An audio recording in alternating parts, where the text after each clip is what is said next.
Welcome back to Dating Intentionally. I'm Talia. I'm a dating coach, and I'm sharing no-nonsense advice for navigating modern dating with confidence and ease, whether you've been on dozens of dates or you're just getting started.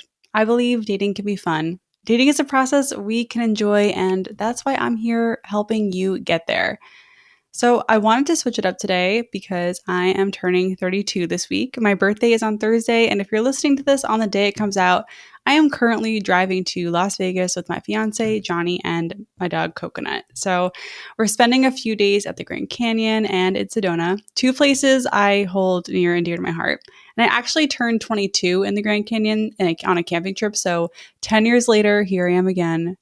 I don't know, very excited. So today's episode is going to be Q&A style. I'm answering some juicy questions from Instagram. By the way, you can slide into my DMs anytime on Instagram. Find me at dating.intentionally. I read all my DMs and I try to get back to as many people as I can.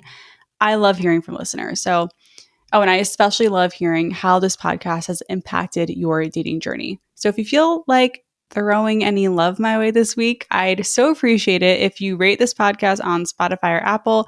Giving it 5 stars helps me reach other daters and grow, and it just means a lot to me. Following or subscribing wherever you listen helps as well. And if you're on YouTube, hello. Okay, let's get into it. All these questions came in from Instagram. Here's the first one. How do you genuinely keep hope of finding your person when dating seems hard? I get this question a lot, and that's why I keep coming back to this topic, because I think it's really hard to keep that motivation, have hope, as this person mentioned, and keep going even when you're getting rejected, when you keep getting into situationships, when you keep meeting people who are emotionally unavailable and all that. Dating is like a minefield sometimes. But I think it can be a fun minefield, okay? Hear me out. I want to try and use a different word. I have an issue with the word hope. I don't think hope is the best word to use in this situation. Hope doesn't do anything. It's not active, it's kind of passive. Having hope is good, but it's not enough. It's not the thing that's going to keep you feeling motivated and positive in your dating journey. Maybe keeping up hope isn't the point. Maybe it's more about knowing what you want and aligning your actions with that. And yes, when it comes to dating, it's hard because there is a whole other person in the mix that you can't control. But you can control what you're doing. So hope is kind of irrelevant. It's like, are you dating? Are you good at putting yourself out there? Are you working on yourself? Are you living your best life? Are you staying open to new people? That's going to be way more impactful than having hope. When I was single and dating, the word hope wasn't even in my mental vocabulary. I just believed. Like, I knew I would find someone because I was taking those actions. I was on the apps, I was meeting people, I was having fun, and I was filling up my cup in all of the ways. I'm not saying you're doing this, and if you're listening to this podcast, you're probably not doing this, but I wasn't sitting around hoping that my dream guy would knock on my door, right? I was actively meeting people and moving on quickly when I figured out they weren't for me and not taking it personally. I met 53 guys before I met my fiance, Johnny. By the time I met Johnny, I wasn't like, well, the last 53 guys didn't work out, so why should this one work out? I let my past experiences be completely separate from each new person that I met. So I think that's part of having hope when dating when it's hard. Like, yes, it's hard, but you need to let each new person be totally separate from your past experiences. Let them be different. They might be different or not, but like you need to find out.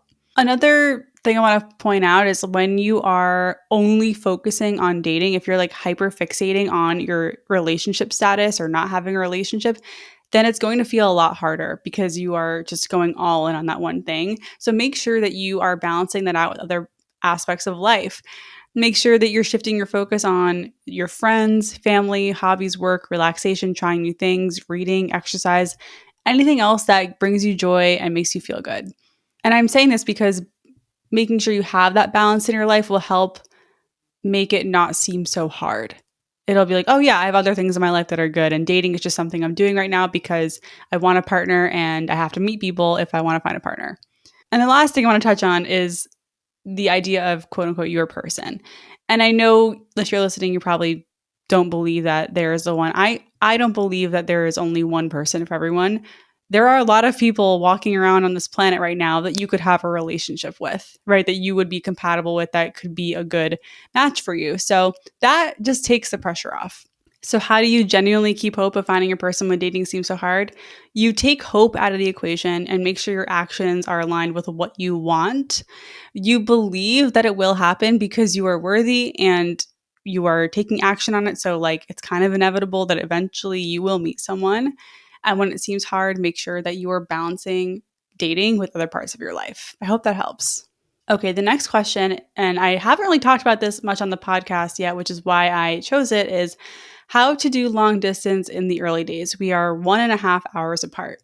So 1.5 hours apart, I think is like borderline long distance, right? Like that's still far. It's definitely not convenient. So I still would consider that long distance, even though it's not that far. I'm sure people listening have experienced long distance that's much farther apart than an hour and a half. So all the advice that I talk about on my podcast and Instagram still applies, right? You want to bring up dating goals and intentions early and often. You want to make sure that you are the chooser, that you like them, not focusing if they like you. All that's you want to take it slow. All that stuff applies. But I think there are a few key differences in long distance. The first one is that you need to make plans to meet, okay? If you are talking to someone that you don't live near, if there's no way to meet up in person ever, why are you even talking to them? Right? If you don't have the time, the money, or the ability to meet, there is literally no point of talking to them. It's like it can't go anywhere. There's no legs. So every time that you meet, try to make plans for the next time. And if you don't have plans now, make plans for like a couple weeks from now to meet up in person. Obviously, still go slow with intimacy. Just because you're long distance doesn't mean you need to rush into physical intimacy the first time you are meeting. Like, you can take it slow. The reason I'm saying this is because it feels scarce, right? You're like, oh my God, well, we're not going to see each other for another 3 weeks, so we might as well. It's like, no, you don't need to rush it. Also, talk about meeting halfway. Talk about taking turns going to each other. Like maybe they'll come to you this time and you'll go to them next time. Like figure it out.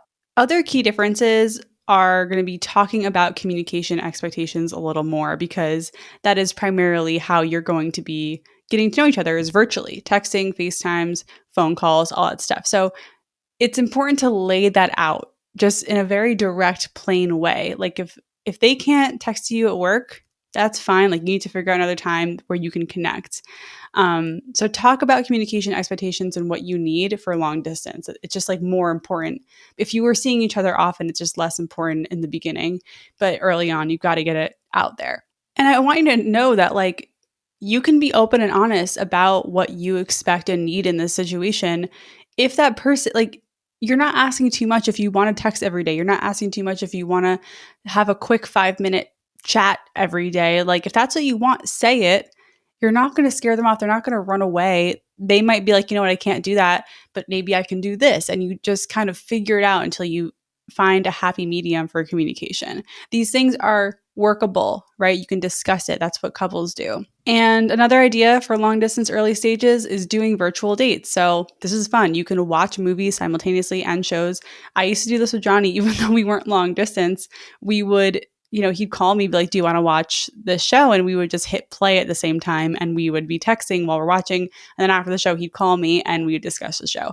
And it was really fun, even though we weren't long distance. So do that together. It can be really fun. Also, like you can do virtual dates where you both order Chinese food or tacos and you eat together on FaceTime. A little awkward, I know, but hey, you're long distance. You've got to make it work. You can also play games virtually, right? There are so many games that you can play online. They're fun and silly, and you can have a really good time doing that. I mean, I just know I used to do like virtual Pictionary with my team, for like our virtual happy hours. Find those games, go play, go have fun. Another idea is going for a walk at the same time and calling each other, similarly to a walking date, right? To just talk to each other on the phone. That can be really great too. So do these virtual dates. You don't only have to focus on what you're doing when you're meeting in person. Another idea is to carve out virtual date night or like a virtual time to connect every week so that you know that even if you're not seeing each other every week, you have like every Thursday night, you're going to talk at 8 p.m., something like that. And don't forget to keep asking yourself if you like them, and if they're the kind of person that you want to keep investing your time and energy into. I hope that helps. All right, this is a personal question. Do you or Johnny have any spicy preferences? How do you bring it up? So, spicy preferences in this context means kinks, sexual preferences that are a little different, all that stuff. And I'm going to speak for myself here. I would say I have, compared to Johnny, I have more spicy preferences, but nothing extreme. Like, I never felt the need to spend too much time on Field or any kink focused dating apps or anything like that. But I definitely, explored there. For me, sex is important, like in my relationships, but it's not the biggest priority. Like, that's not the number one thing. So, even though I am spicier than my fiance, I don't feel like I'm missing out on anything. You know what I mean? And in terms of bringing it up, we started talking about our preferences early on. I think having these conversations is really fun, and you can do it with clothes on. You can, at a bar in public, and that to me makes it even more fun. And I also want to point out, like in the beginning, as we were getting physically intimate, things didn't really fall into place until 4 to 6 weeks in of regularly having sex. And it takes time to get to know each other. I'm not going to sit here and lie and say from the beginning I was having a million orgasms and it was the best sex of my life, because that's not the reality for most people, including me. There's always a learning curve. So I would say we talked about it a lot more in the beginning because you are figuring each other out. And now we live together. We've been together for almost 2 years. So we're still discussing our sexual preferences, fantasies, all that stuff. It's just a little bit like fewer and farther between. And I would say it comes up, sometimes it comes up like if there's something in the show we're watching, if we're watching TV or movie and something comes up, we'll be like, would you do this? Would you try this kind of conversation? I love following Vanessa and Xander on Instagram. So Vanessa is a sex therapist and Xander is her husband, and they work together and they have all this amazing content about, everything sex related, from like initiation to different positions. I bought one of their foreplay guides, really liked it. And so like that was a way I brought things, like new things into the bedroom with Johnny, or using that line, I heard this thing on a podcast or I saw this thing online, whatever. You can talk about it that way. And sometimes you just bring up fantasies out of the blue. Like you don't need to have a specific set time. Obviously, read the room. I'm not going to like walk into his office when he's in the middle of a meeting and be like, hey, I want to try this thing, you know? So I think when it comes to being an established couple, it's easier to just bring things up and talk about it and have fun with it. It's supposed to be fun and lighthearted, I hope that answers your question. Moving on to another spicy question. Do you ever feel like you experienced enough as a bi woman before this relationship? This is such an interesting question. And if you're new to the pod, I am bi and I have been for a long time. And I feel like, yeah, I have experienced a lot. And it's not something I actively think about, even though I'm a bi woman in a relationship with a straight guy. I guess I didn't have as much of a chance to date women as I would have liked, but I always knew I'd like end up with a guy romantically. In college and after college, I had so many different experiences with women, but none of them happened because I was actively looking for them. I was just open. And when I was in situations where a woman was flirting with me or expressed interest in me, and if I was single, I rolled with it. In my last relationship, we explored non monogamy in the form of basically just hooking up with other couples and sometimes, or just a third person. So even though I was in a committed relationship, I was able to explore a lot. And will that be an option in my current relationship? Probably not, but anything can happen. When I first met my ex, he was so closed off to anything like remotely spicy. And then a few years in, he was super open to a lot of different things. And I'm not saying that expecting or hoping that my fiance will change. I'm perfectly satisfied with where we're at and with the experience that I've had in the past. Also, I want to touch on this. I always feel some hesitation talking about me exploring non-monogamy or any kind of polyamory, because the one time I posted about it on Instagram, I lost so many followers, and even some other dating influencers came at me in a really weird way. It was very strange. I am not here pushing non-monogamy on people. I think monogamy works for a lot of people, and if you want other options for different kinds of relationships, they exist. Those options are available. And just because polyamory exists doesn't mean that monogamy can't exist. There's room for all of it. So I just want you to know, like, I don't judge, and I really hope you don't judge me. Like, what I do has nothing to do with what you do. All right, this one. Okay, so a related question that came in, I really appreciate this question, is do you have any advice for a mid-40s female first time dating post-divorce and interested in women for the first time? So, again, I don't have the most experience dating women, but here are some thoughts. In terms of your mindset, be open, have a beginner's mindset, a learner's mindset, go in with no expectations, don't go in with an agenda, right? Just stay open and positive. That is really the best advice I can give. Like, lower the stakes. Don't put so much pressure on yourself to show up like you're an expert at dating women when you're not. And it's okay that you're not. It's totally okay. Like, people have compassion for being in your situation. Assume that, expect, and that's the one thing I want you to assume going into this. Well, some people not want to engage, maybe, but don't worry about that. Don't hyperfixate on that. I think if I was in your shoes, I would probably go and seek out LGBTQI meetups and finding those communities, like all those kinds of events. I mean, Pride Month is around the corner. Like, go engage in those events and see who you can meet, just to see what the community is like, just to see if you can find new friends or people you can hit it off with. Even if nothing romantic comes out of it, just go and enjoy that space and see how it feels. You can also try the apps, right? You can put bisexual on the apps. You can swipe on men and women or whoever else. And I will say that can be intimidating. Messaging with women on the apps, if it's your first time, can be pretty intimidating and feel extra like, oh my God, what am I doing?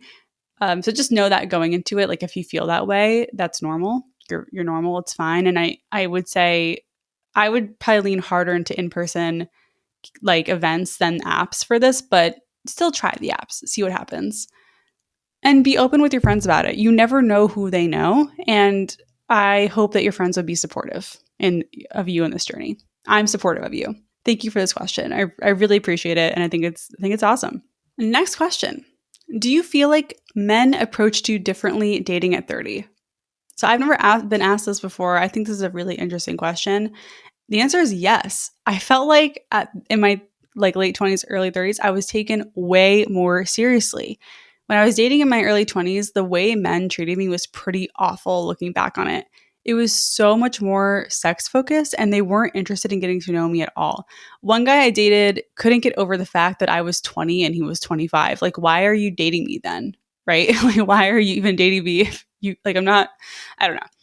A lot of the guys I dated in my 20s were just kind of mean to me. I remember a lot of negging, but obviously I did find two decent guys during that phase. Like, I dated one very nice guy when I was 22 who I met at a comedy show. We dated for 8 months. And then, he was 26 when we met.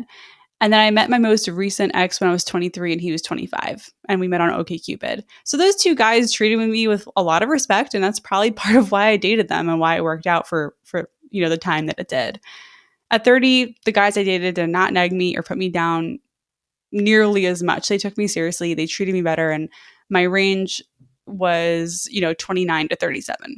It is definitely weird to think about how, like, I've never thought about that question before. So I appreciate it. Like, how you fit into the dating world in your early 20s versus your 30s and beyond. It is different. And I'm glad I had that experience. I'm glad I was able to be single in my late 20s, early 30s and experience that and not just like end up with a guy I met at 23.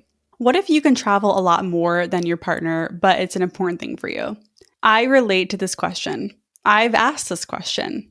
If you have more time or money or means to travel in general, and you're in a relationship with someone who doesn't earn as much or doesn't have the same flexibility or desire to, it can be tough. This is where that famous relationship compromising comes into play. Focus on what you can do. Maybe your partner can't do a 3-week backpacking trip in Thailand, but maybe they can do an incredible 5-day hiking trip in Canada, or maybe they can go to Tulum with you for a long weekend. Somewhere closer or for a shorter time or something that's more affordable, find that middle ground. Talk about the possibilities, not the limitations. And then once you have that nailed down, you can scratch your own travel itch in other ways. You can travel solo, with friends, or with random groups. For example, I was in a relationship where this was a thing, and my ex did not want to travel with me. He didn't really enjoy it as much. He didn't have the money or the time, whatever. I went to Japan by myself on a group snowboarding trip for 2 weeks and I had a blast. My ex wasn't really a big snowboarder, didn't have the time to go, didn't have the money to go. It was an incredible experience and I'm so glad that I went even though my partner couldn't come. You can't get 100% of your needs met by your partner or in your relationship, and I think this is a good example of figuring this out outside the relationship in a way that makes sense for you and your partner. If your partner is like, I don't want you to go anywhere without me, and travel is important to you and they can't travel with you, that's probably not the best fit. I mean, that's kind of unreasonable for your partner to expect you to not tap into that desire if they're not able to do it with you and they don't want you to go alone. That's absolutely ridiculous. So keep that in mind. I hope this helps and know that this is a pretty common thing, I think. You've said Johnny was smitten with you right away. How much do you think that contributed to your relationship success? Another interesting question. So I didn't know how smitten he was with me right off the bat, mostly because our first quote unquote dates were virtual. We also weren't texting every single day, which again wasn't hard to do because he wasn't in my location and there just wasn't a lot to talk about. We couldn't make plans, right? I didn't know that after our first virtual date, he saw his friends and gushed about me. I didn't know that he stopped talking to other people on Hinge after we had our first few virtual dates. If I had known that, I probably still would have kept him at arm's length distance until I could, I could trust him.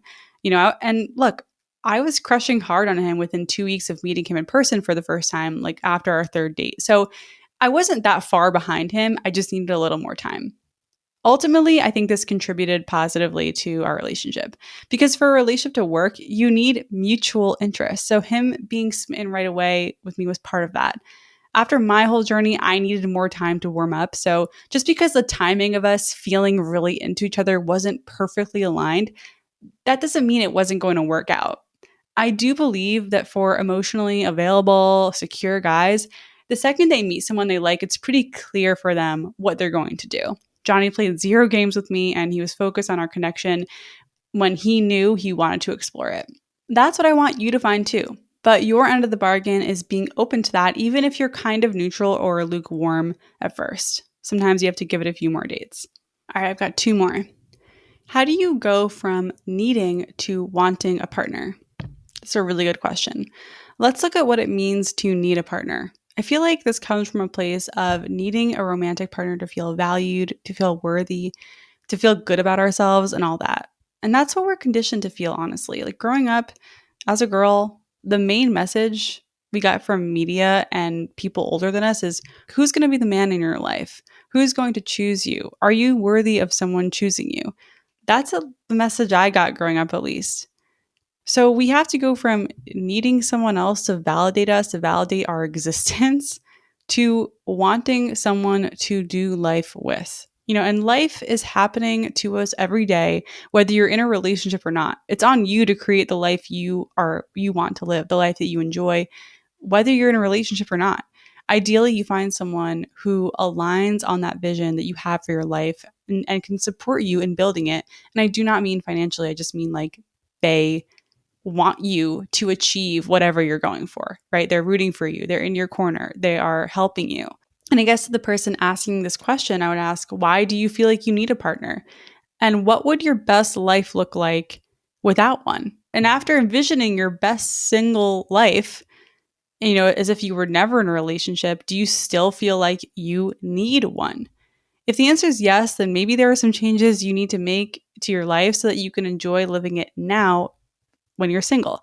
And it's weird how it works, but it just does. The more you pour into yourself and making your life amazing, the more you attract people to you and the more attractive you become.